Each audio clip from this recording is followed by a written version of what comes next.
Everyone, welcome to Organic Creations. I hope you all are doing fine today. So today we are quickly going to be making a lip and cheek tint. This is a very smooth, a very good spreadability lip and cheek tint which we are going to be making here. This is going to contain a little bit of safe to use synthetic material to give that nice shine and nice glide to the lip and cheek tint when it's applied on the cheeks and on the lips. So we'll quickly start with the making of this. Here I have taken my blend of waxes, my oils, my silicons, and also I have taken a little bit of thickener here to thicken the product well. So these are all the ingredients that are here. The basic lip tint formulation will be shared in the description box for those who are interested to give this a try.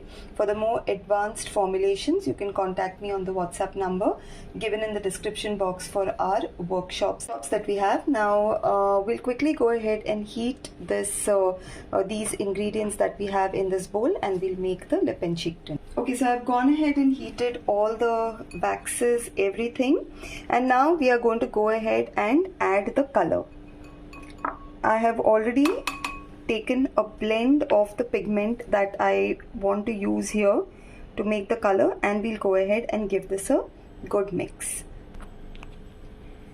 So as we are blending this, all the colors are nicely getting blended in here, and now you can see the shade is also changing. It's getting a little lighter.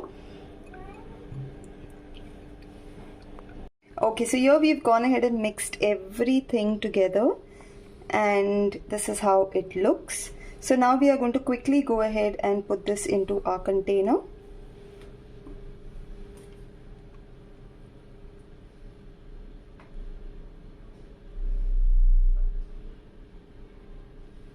And we'll just leave it to cool down completely. Once it cools down completely, I'll show you how the texture looks. Okay, so we've kept this for a couple of hours to completely harden, and this is how our lip and cheek tint looks like. It has nicely solidified, and I will show you how creamy it is and how it feels on the skin. If you see, it's such a creamy and nice tint, and this is the shade which we have made. I've made a brown shade, and this is how it looks. Spreadability is beautiful, spreads very nicely on the skin to leave a lovely tint on the cheek, or else you can also use it on your lips as a lip tint. So this is it, friends, with the tint that we've made today. And if you like my videos, if you like what I share with you all, please do like, share and subscribe to my channel as well. Thank you so much.